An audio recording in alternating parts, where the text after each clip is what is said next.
Y'all don't judge me now. No makeup. Hair ain't done.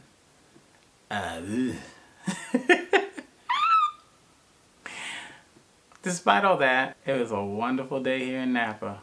Pretty nice. The weather was nice. Just a second ago, I heard a police siren. And that's not unusual here in Napa, so I don't know what's going on. It ought to be alright though. Let's get to it. It's Storytime Tuesday.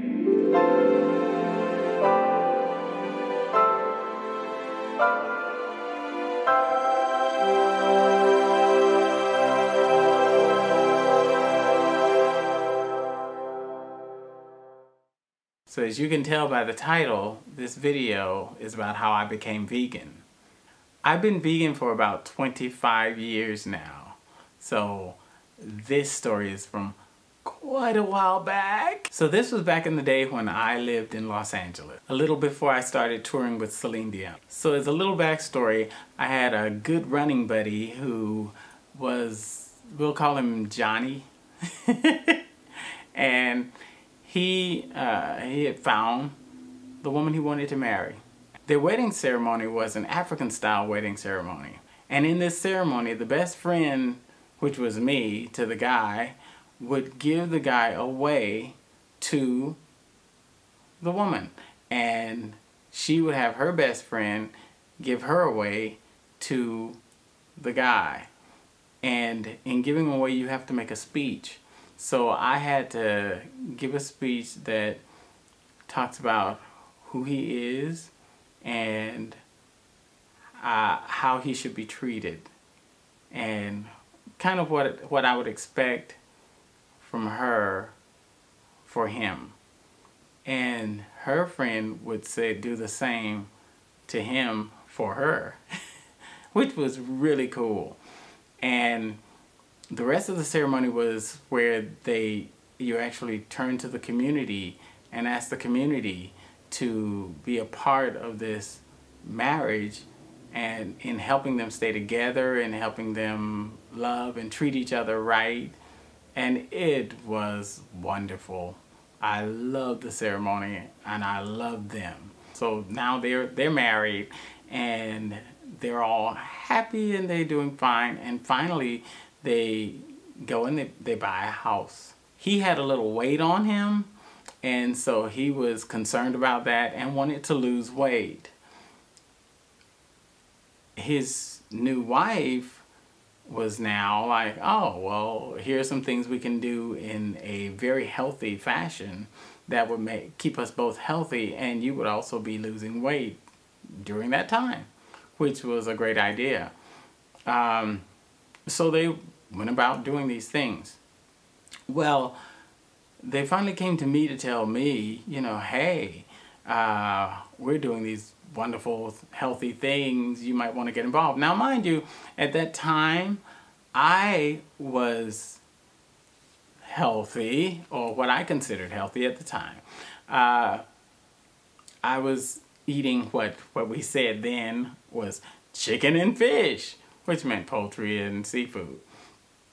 And I was fine with that. That was working for me. I had given up beef and pork. I had even given up, I think, a lot of dairy. Not really, though. I just thought about that because I had ice cream. And I would love myself some whipped cream. So, no, I had not given up dairy, even though I thought I had.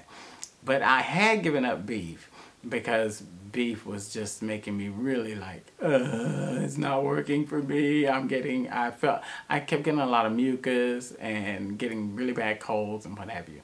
So I had given it up because being a singer, hello, I want my voice, I want it clear, I want everything to be working. So I gave it up.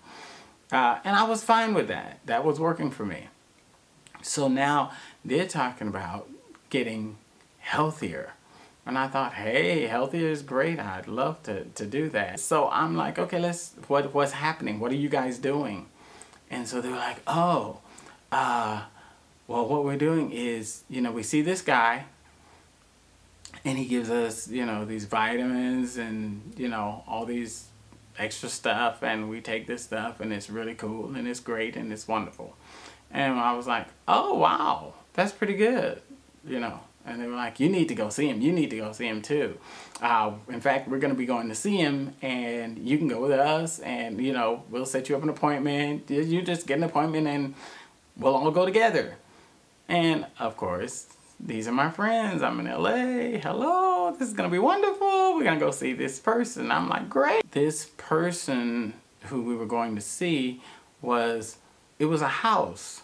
So that was a kind of a surprise for me as opposed to an office. But it was like an office in a house, but it was an office in the house. I'm like, okay, I'm fine with that. We go in, and I'm looking, and the sign, whatever the person's name was, they have it inside. And this person is an iridologist. And I'm like, okay, what's that? And now they're explaining it to me. Oh, okay, well, an iridologist is going to look into your eyes. You see, hence the title. Look into your eyes and tell you what kind of diseases or ailments you have. Like they'll say, you know, hey, obviously your knee has been bothering you. And you're like, yeah, it has. And they're like, yeah, I can see that in your eyes, and et cetera, et cetera. So they'll just have all this conversation about stuff in your eyes. So they go in and have their appointment, and they come out, and the guy, and that, but the last, I think it was the woman who came out, you know, to say, hey, you know, now she brings the guy out with her. So now this is me meeting I'm going to call him a doctor. I don't know if he was. I just know he was an iridologist. And I don't know if they're doctors or not. So he comes out. Good looking man. Good looking man. He's tall. Dark. He's got the goatee. Well built. Of course, because he's mega healthy. So there's a good looking man. So I'm like, okay. So I go on.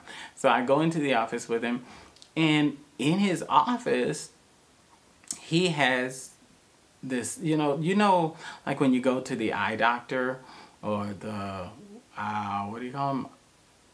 Optometrist? There you go. You can tell how many times I go to a doctor, right? I don't even know people's names or what the titles are. Anyways, he has the equipment that an optometrist would have, where you're sitting and, you know, and you place your eye, you're sitting there and the thing is in front of you, and the eye, he can see into your eyes, and then like whatever is in front of him. And the light, that must make it easier for him to see, because he's looking for different lines in your what is that, your pupil area, you know, the part outside the little darkest part of your eye. So he's looking for specific lines, and in looking at those lines, he can tell all the stuff. So he's looking at mine, and he says, oh, okay, you've got, you know, I can see this, and have you been doing this, because I see this, and that. And he's just explaining stuff. He's telling me that you must eat out a lot, huh? And I'm like, I do. He's like, yeah, because I see where you're getting a lot of microwave stuff. And I'm thinking, what? So, you know, it's kind of like, I'm like, okay, is he psychic or what? What's the deal? But that was the case. And I was like, yeah, it's true. And he's like, oh, and this is happening and that's happening. I'm like, yeah, it's true, yeah. So it was all true. So that was pretty cool. And afterwards, he's like, okay, we got to get you a cleanse. We're going to get you cleansed out, and then we're going to give you, you know, some vitamins and stuff and get you going. Well, I'm like, great. So he tells me what the cleanse is going to be. And now this is long ago. So this cleanse, now today, you know, you can get some cleanses from different stores, like, oh, maybe Whole Foods or any other grocery store, wherever, and say, oh, okay, you know, this is a bunch of little vitamin pills and some water stuff or whatever. Well, at this point, it wasn't that. What he was using to cleanse was olive oil. He was like, okay, you're going to drink this much olive oil, and you might want to have some lemon beside you so that just in case you get nauseous. I'm thinking, what? But okay, so just in case I get nauseous, I needed to have this lemon beside, right at hand, so that, as I'm drinking the olive oil, I can go, oh, lemon. So I was like, oh, okay. And then he said, and then stay near a restroom. I was like, okay, fine. And my friends, once we left and I was telling them, okay, I got to do the cleanse, they were like, oh my God, you are going to be really sad because this is really difficult, and oh my God, you're going to be so nauseous, and da-da-da. And I was like, come on. And I was like, okay, that really, of course, these are friends, aren't they? Now, don't they always tell you the worst of what's going to happen to you? Oh my God, you shouldn't do that because... Anyway, I was like, okay. But they were like, oh yeah, you need to do it. I was like, okay, cool. So we got the olive oil, and I'm at their house because this is their, they're there to support me in this since they're the ones who brought me to this. They're like, okay, so we're going to do it. I'm like, cool. So I get the olive oil, and I'm like, okay, cool. So I start down here, and right, and they're standing by with lemon, and I keep and they're like, oh my God, and I'm finishing. It's all gone. Olive oil is all gone, and they're like, you need lemon? I'm like, no, I'm fine. I'm not nauseous. They're like, oh wow, you got like a metal stomach or something because you're not nauseous from olive oil. And I was like, I'm good. And I was good. I feel fine. Not a problem at all. A couple hours later, I was not nauseous, but I wasn't holding anything in, if you get my drift. Because it wasn't coming out the front. It was coming out the back, and it was not. Oh my gosh. Oh my gosh. So I don't recommend that one. I don't recommend that. But that's what happened to me. So I spent hours in and out of the restroom. In and out, and in and out, and in and out, and in and out, and sitting there for 30 minutes and going, oh, that kind of thing. You understand the feeling. So, okay, when that's all said and done, I have a follow-up visit with the guy. And so we go back, and I sit in front of him. Of course, he's still that good-looking guy. So I'm sitting there, and I'm like, okay, so what now? And he tells me, okay, so all of this is good, and these are the vitamins you're going to be taking, and this is what's going to be happening for you, and da-da-da-da-da. And all I could think is, well, if it makes me look as good as you, I'm going for it! He says, and you want to do, like, change your diet a bit and eat, like, 70% or something of raw fruits and vegetables or something like that. And I thought, oh, fruit and vegetables? He's like, yeah, fruit and vegetables, you want 70%. And I think he said 70%. I don't know for sure. Don't quote me on that. But it was something like that. It was a high percentage. And I thought, oh, okay. I said, oh, so is that like the optimal thing? That's what I need to be doing? And he said, no, actually the optimal thing was, would be if you were vegetarian. Now, mind you, this is, remember, 25 years ago. And the word vegan was not a popular word. Vegetarian was kind of the word you use for that whole idea of vegetarians and vegans. You didn't get vegan, you got vegetarian. That was the word at the time in the area where I was in LA. So I was like, vegetarian? And he's like, yeah, that would be the optimal. I'm thinking, oh, why didn't you tell me that? Because if that's the optimal, I want to be the optimal. So I was like, okay. So I'm like, well, I can be vegetarian, of course, because in my, you know, the way I am is that felt like a dare. You know, it's like, well, if you want to do it, you know, if you got the strength, and I'm like, I can do it, right? So I'm like, I can be vegetarian. He's like, oh, okay, well, you know, that's, you know, I mean, that's optimal if you think you can. I'm like, I can do it. I'm like, you know what? I'm gonna be vegetarian starting now. And he's like, oh, okay. Right? This wasn't going to do anything to his life, was it? It was all about my life. So I walked out the door with my friends, and I was like, hey, everything's good. And they're like, cool. And I'm like, you know, and I am now vegetarian. And they're like, oh, wow, cool, wow. I was like, yep, I'm vegetarian. So I'm thinking in that moment, you know, Wiener Schnitzel was nearby, so I couldn't go there. You know, McDonald's and the fish sandwich is not gonna work out. El Pollo Loco is not gonna work out. Just nothing. I'm like, what is going on now? What am I gonna eat? Because I didn't understand vegetarian. I grew up Southern, which I grew up in Florida, but I grew up eating everything. You know, that's just the way it was. So for me, this was like, I don't know what vegetarians eat. So, without asking anyone, because that was not the way I did things, I always thought, oh, I can figure this out. I don't need anybody's help. I can figure this out. Hello, that's not a good idea. So in my figuring it out, I decided I would go to Sizzler, was the name of the place, because it had a salad bar. And that's gonna, you know, hello, there's your vegetables, right? Salad.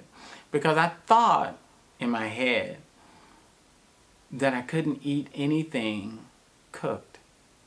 All vegetables or fruit had to be in their natural state. That's a vegetarian in my head. That's where my head was. So I went there and I saw that they had, I ordered the salad bar and said, okay, there's some cherry tomatoes, there's, what do you call it, cucumber slices, you know, hello, there you go. So that was what I was eating. I did that for a few days and I was weak. Oh, I don't know what I'm gonna do, because I was weak. I was like, and I was driving and thinking, oh, how do I do this? Because, of course, I'm not giving up. Because I made my statement, right? So I went to, I'm driving on the street, and I didn't go nowhere. I was driving somewhere. But as I was driving, I happened to look to my left, and there was this restaurant that said it was vegetarian. And I thought, hello? Vegetarian restaurant, yay! And I just drove right into it and said, let me just see what's up. And it was just kind of a Jamaican place, but it was vegetarian. I went in and they were like, hey, and everything was great. And I looked at the menu and there were all sorts of dishes. And I was like, yes! I was so excited. This place was actually vegan. Even though it didn't have that name on it, it called itself vegetarian. But they didn't have any cheese, they didn't have any dairy, there's no meats, there's no anything. So that's, you know, so that was the beginning of me understanding what it was to be eating the way I had just said I was going to be eating. Because and so my idea of vegetarian was vegan. That's just the way it was, because that's what I got introduced to. That's how I understood it. And so I said there were beans, there was rice, there was all this stuff. It was all cooked and wonderful and delicious. I got my strength back. Hello! Yay! And I've been vegan since then. All because of that guy who looked into my eyes. And what? Yeah, what? That's what happened. What happened? And that's it. That's how I became vegan. On a dare. Or what I perceived to be a dare. Thank you for watching. And I will see you in the next Storytime Tuesday. I need to get to 1,000 subscribers. So please subscribe and ring the notification bell thing and give me a like if you like this video. And let's get to 1,000. Let's do it. And let's see how, once we get there, then we'll piece by piece. I don't know how far we'll go, how many millions we'll do. Because we are those people, aren't we? We are those people. We do what we want and what makes us feel wonderful. That's who we are. So help me get to 1,000 subscribers and let's make each other feel absolutely wonderful.